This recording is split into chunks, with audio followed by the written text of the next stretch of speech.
so sorry, Sivaprasad Wadhia. She is Office for Civil Rights and Civil Liberties for the U.S. Department of Homeland Security. I'm going to give you a brief intro into who they are by reading through their bios, and then we'll get started with the conversation. Ms. Fayrouz Saad was appointed to serve as the Assistant Secretary, Office of Partnership and Engagement at the U.S. Department of Homeland Security on February 26, 2024. In this role, she served as the Secretary's primary advisor on external engagements and the impact of the department's policies, regulations, and processes and actions on state, local, tribal, territorial officials, non-governmental organizations, the private sector, and academic community. Ms. Saad is a Michigan native with almost 20 years of experience working in the private sector and public service at the state, local, and federal level. She has served in multiple leadership roles in the Biden-Harris administration. Most recently, she was the Director of Public Engagement for the CHIPS Program Office at the Department of Commerce. She led the office in the development and implementation of an engagement strategy to work directly with key stakeholders with an emphasis on private sector, as well as others from academia and labor, on implications of the CHIPS and Science Act. This included building relationships to successfully roll out of multiple funding opportunities and announcements, as well as policy priorities and vision statements. Prior to this role, Ms. Saad served as Director of Public Engagement at USAID, where she expanded the agency's engagements to domestic audiences, including diaspora communities, students, and international development partners. Prior to joining the Biden-Harris administration, Ms. Saad spent 5 years in Michigan working on economic integration programs for immigrant and refugee communities. She worked alongside the private sector and community partners to create workforce and small business pathways for underrepresented communities. In Michigan, she served as the first Director of Immigration Affairs for Detroit Mayor Mike Duggan, and later was appointed by Governor Whitmore as Executive Director of Global Michigan. She also served in the Obama administration at the Department of Homeland Security, where she worked on emergency response, community resilience programs, and cybersecurity. Ms. Saad earned a Bachelor of Arts from the University of Michigan and Master's from the Harvard University John F. Kennedy School of Government. Welcome. Thank you. Ms. Shoba Sivaprasad Wadhia serves as the Officer for Civil Rights and Civil Liberties for the U.S. Department of Homeland Security. She was appointed by President Biden in 2023. The Office for Civil Rights and Civil Liberties supports the department's mission to secure the nation while preserving individual liberty, fairness, and equality under the law.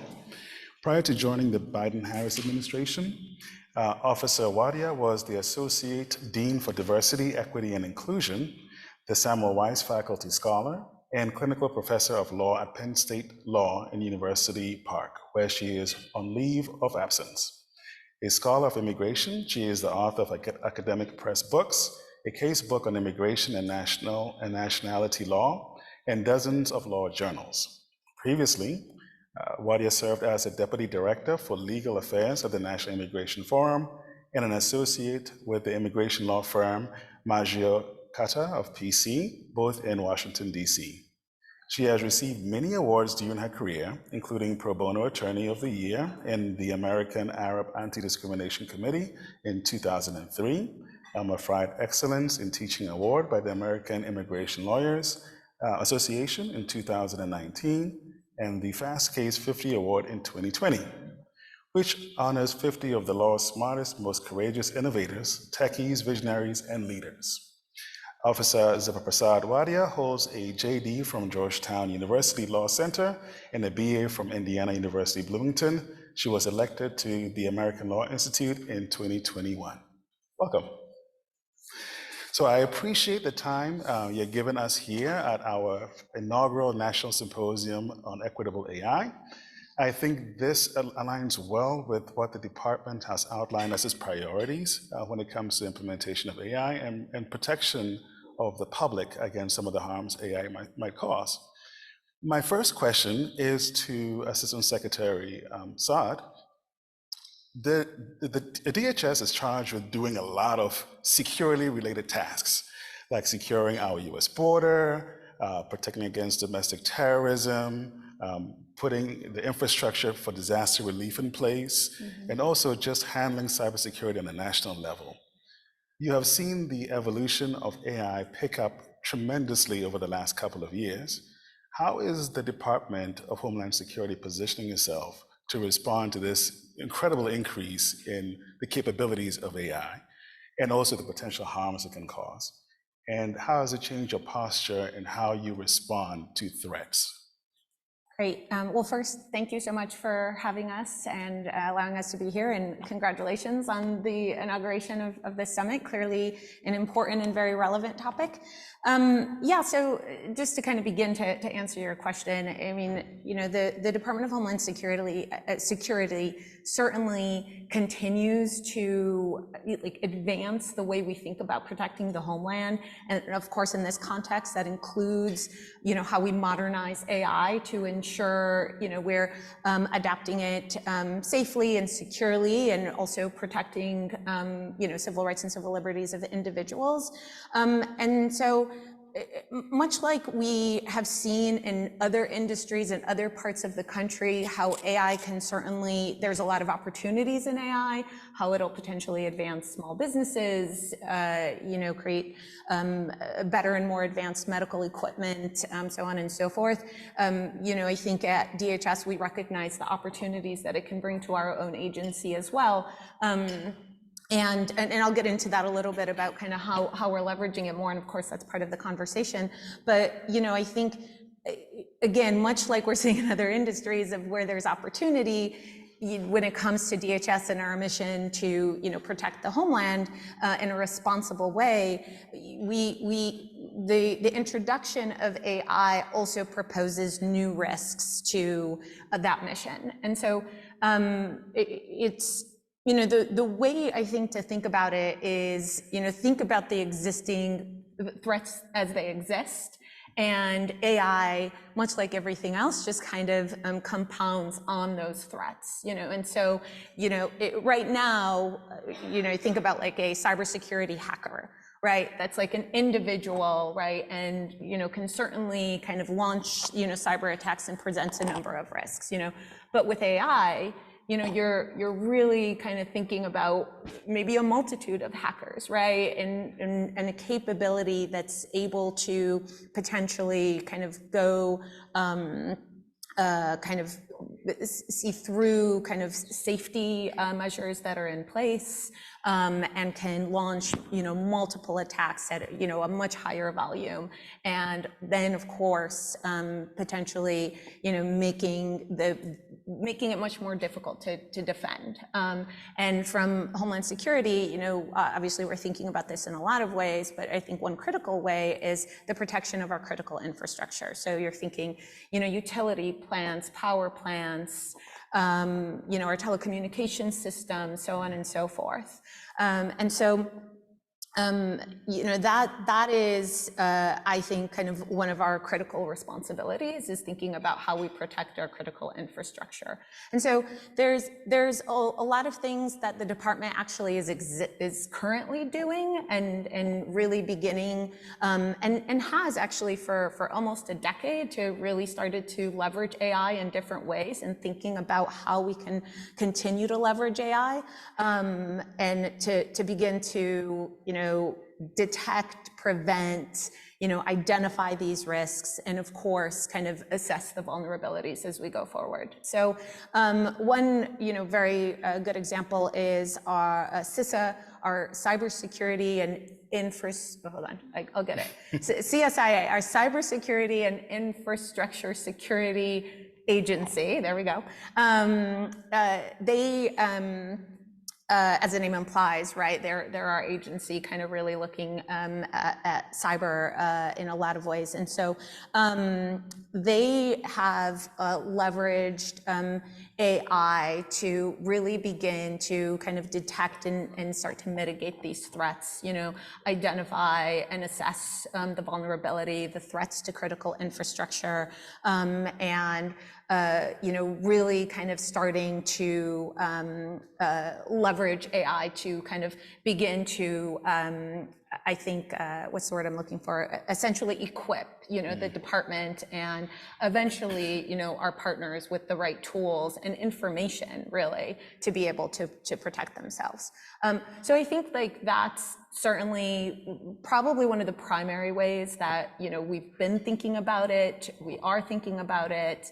We are going to continue to be thinking about it and how we're already starting to leverage some of these tools and capabilities. So it's not just a threat that AI it's not just a threat of how AI can amplify possible attacks and different vulnerabilities that we may have, is how AI can be used to really mitigate these threats as well, correct? Absolutely, absolutely. So the department is really looking at it from both sides. And we'll get into that a little bit of like the different kind of infrastructure that, we're really starting to put in place to kind of, lay the groundwork to allow us to kind of have the information and the tools we need to be able to do that. Well, speaking of infrastructure, so in May, I believe, March 18th of 2024, there was the AI roadmap that the department put out.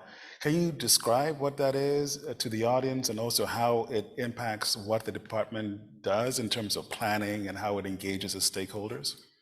Sure. So I'll start. We'll tag team this one. So so the roadmap, which was just published a few weeks ago and can be found on our website, and I really encourage everyone to look it up and look through it, because well, first of all, it is it's the first time a federal agency has put forward kind of such a comprehensive approach to AI and thinking about how we're going to leverage AI. So much to like your question, this is thinking about how the department is going to use AI and its capabilities to advance the Homeland Security mission. And so the roadmap lays out 3 lines of effort. The first line of effort is how we responsibly use artificial intelligence to advance the Homeland Security, the Department of Homeland Security's mission. The second is, ensuring we promoting the use of AI nationally for safety and security. And then the third line of effort is continuing to lead through partnerships and engagements, and so really kind of leveraging events like this to ensure that the public understands and that we're being transparent about how we're thinking about AI and its utilization and implementation, but also understanding that our industry partners, our academic partners, civil society organizations that have been working directly on it, at the intersection of AI and kind of how it comes together with their work, also know a lot, right? And we can certainly learn and evolve from conversations like this. And so I'll kind of work backwards. So that's kind of the third line of effort. The second line of effort around protecting the homeland more broadly. The secretary also announced, kind of as a result of the president's executive order last fall, that we will be standing up an AI Safety and Security Board, or AISSB, that will bring together members again across experts and leaders across kind of AI and working at the nexus of it. So government leaders, industry leaders, academic leaders, civil rights leaders, so on and so forth, together to make recommendations to the department of how we can leverage AI to protect our critical infrastructure. And then the first one, to advance the Homeland Security mission, the secretary about a year ago, I'd say, stood up an AI task force, and that was about looking internally at the department's use and capabilities of AI. So from here, I'll hand it over to Shoba, and she can kind of talk even more in depth. Thank you. Good afternoon. Yeah. Good afternoon. Former professor. Thank you so much for having us. We're really thrilled to be here. The department, in addition to leveraging AI to advance our mission, is also deeply committed to our partnerships to HBCUs, and it is special for us to be here and in your presence. Just building a little bit on what Assistant Secretary Saad shared with respect to the roadmap, and this task force. In that roadmap, you'll also see the department's announcement of 3 AI pilots. And these 3 pilots sit in 3 different components of DHS.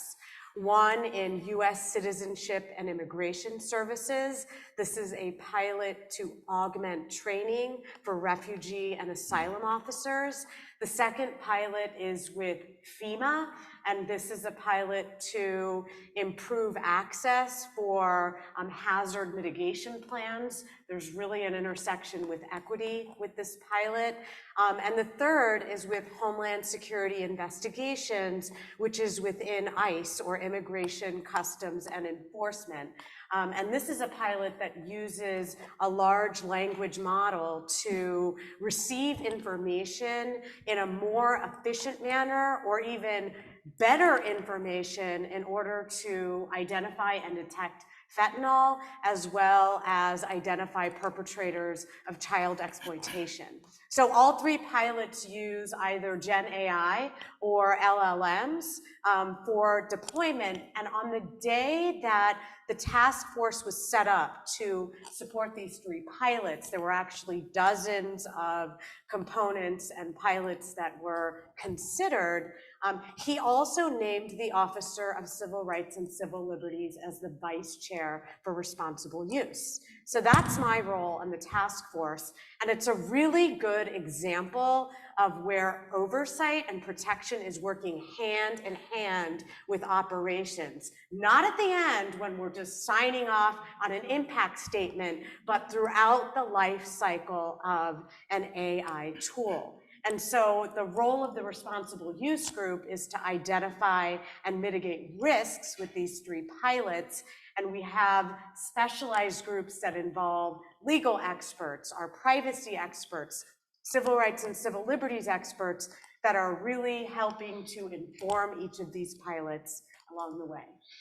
Well, excuse me, you mentioned Gen AI, and of course, you know that requires tons of data when it comes to training these models.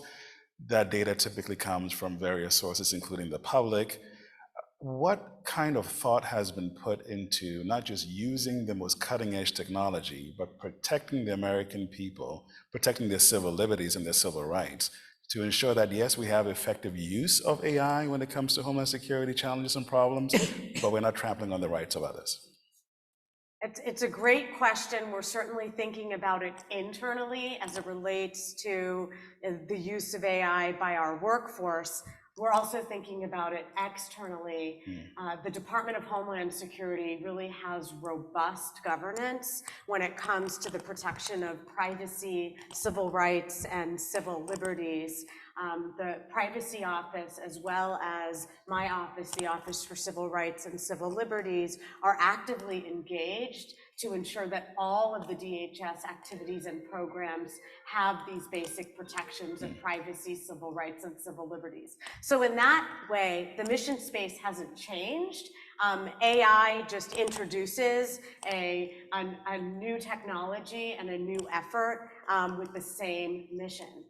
So to give you an example of what these oversight offices do, we are regularly advising DHS components about privacy, civil rights, and civil liberties protections. We are also involved with the development of policy to ensure that there's a meaningful effect of these protections that go beyond the legal minimum. We also have an infrastructure that came about last fall with the Secretary's Policy 13906. Not only do we have a lot of acronyms, we also have a lot of numbers with dashes. So this is a policy that has a set of guiding principles for the department's use and acquisition of AI. And just to lay out what some of those principles include, all AI must comply with the US Constitution, privacy, civil rights, civil liberties, and other laws. AI tools may not improperly discriminate, target, or profile individuals. DHS will not collect, use, or disseminate information in AI activities. testing and validation must be used for an AI tool that may, focus on the may, have a discriminatory effect. So that just gives you a flavor of this framework, which is also featured in our AI roadmap. I also want to talk about the close cousin called equity, because it's also part of the title of this symposium. Right. From day one of the Biden-Harris administration, the department has been committed to ensuring that equity is embedded in all of the department's decision-making. And so the definition that is contained in our executive actions and policy is the fair and impartial treatment of all people, and a recognition that many communities have been denied this treatment in the past, leading to disparities today. So one executive order, 14091, is focused on advancing racial equity for underserved communities. The Department of Homeland Security has issued an equity action plan, and one line of effort is on equity in AI. You will also see the same principle of equity in the OMB guidance that was issued last week on AI, as well as the more famous executive order on AI, 14110. And so there's a through line, right, as we think about the principles of civil rights, civil liberties, privacy, and equity. And it is crucial to have this through line when you have a department that has 260,000 employees and many unique missions. When the department was created, 22 federal agencies were merged. And so it is something to have these principles guiding the use and acquisition of AI throughout the department. And I can imagine there are quite a few challenges to make that actually work out. So this is really more a question for the both of you. What do you see as some of the top challenges in implementing AI effectively while still preserving civil rights and catering to equity at its core? I'm happy to get started. Start I mean, I think what I just shared is one challenge, and that is the breadth, right? We are not a 10,000 person agency. We are the third largest agency in the federal government. And with that said, we are ahead when it comes to artificial intelligence. We did not start using AI with the advent of the executive order. I think I will use the challenge question to really share what we're doing. Okay. And what is going to be really important is regular and rigorous testing and validation. And not just at the beginning, not just at the end. So our work in ensuring that civil rights, civil liberties, and privacy are protected is that the work is not a one and done project. And the department's done a really good job. And this is a new culture for us, right? Where the technologists and the computer scientists and the operators are working with the lawyers and the privacy experts and the civil rights experts. And so nurturing that, I think, will continue to be important. Communication is also key, right? So as we think about the importance of transparency and engagement with stakeholders, there is a lot of perception that is already staged around AI. And so to be ahead of that perception and to ensure that we have the safeguards in place from the beginning will be really important to respond to the challenge. And I'll just build on that. I think much like the officer was saying about the kind of vast mission and breadth of this issue and AI and even understanding it, the same can be said in terms of understanding not just how the public and key stakeholders perceive what we're doing, but also kind of understand what we're doing, and that there is a mechanism for feedback you know, and how it might be implemented, you know, how it might be integrated into, you know, the everyday lives of individuals. And you know, there, again, as Shoba said, while we are a big department, not everyone is doing the jobs that we're doing, you know, and you know, my office that's specifically looking about these relationships with key stakeholders and key partners like academia, you know, really thinking about how, as we kind of move forward on such a critical issue that, again, is bringing together kind of internal untraditional stakeholders, you know, how are we ensuring that we are bringing the right people to the table to, you know, make sure we're all talking about how, you know, this will be implemented equitably, safely, securely, and really responsibly. Thank you. I would like to turn the next portion of the session to the audience so that you can ask questions. And I believe, Phil, you'd moderate that? Yes. Right, so any questions for our speakers? Well, I might have to ask more questions then. Oh, we have a question here. There we go. Thank you for your presentations.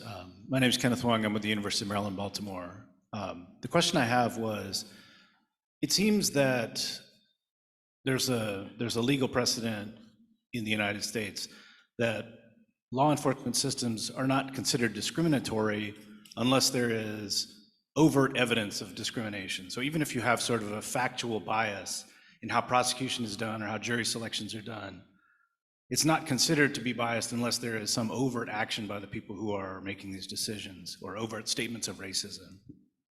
So how do we guard against that when the case law seems to be pushing us in a different direction, or in a direction to sort of ignore the data that we might be gathering from your systems? Thanks for that question. And maybe I can talk specifically about what DHS policy looks like in this space. And one important piece is, to the extent that we have the policy I just mentioned on the guiding principles, our goal and our guardrail does not rest on the legal minimum. And so that's a really important piece, because we are, for example, ensuring that there is additional testing and validation, even if a tool may have a disparate impact. We have a similar principle that applies to our facial recognition technology, which is an ancillary, if you will, to artificial intelligence, where we are regularly testing and validating all of our FR tools, not just for the legal minimum, but to ensure that our technology does not have any unintended bias or disparate impact. Compliance with our laws, though, will also remain important. Enforcement of civil rights, one role that the Office for Civil Rights and Civil Liberties plays is to ensure that our federal grant recipients, for example, are compliant with civil rights statutes. That could, you know, very soon also include those recipients that are using AI. And I may just use the Mike for a second to mention some late breaking news that relates to your question, and that is, last night the Department of Homeland Security joined 8 other federal agencies pledging to ensure that our Constitution, our civil rights enforcement, our principles of fairness and equity are upheld as every federal agency begins to engage in increased innovation and emerging technology. I think that was your question. Yeah. Oh, okay. Yeah. Two more? One or two more questions? Okay. Thank you. Are you working with foreign partners, and if so, which foreign partners? Actually, and I'm just kind of pulling up my notes here because I had a feeling this would be asked. CISA, which I mentioned earlier, I think maybe about a year ago, or last fall kind of signed or kind of went into an agreement with UK's National Cybersecurity Centre to co-develop guidelines for secure AI system development. So right now, that's the kind of best example we have of how we're working with kind of allies and foreign partners. And really, I think this guidance will be to help AI developers and kind of in the like operational security of AI software and AI systems. All right, perhaps one last question.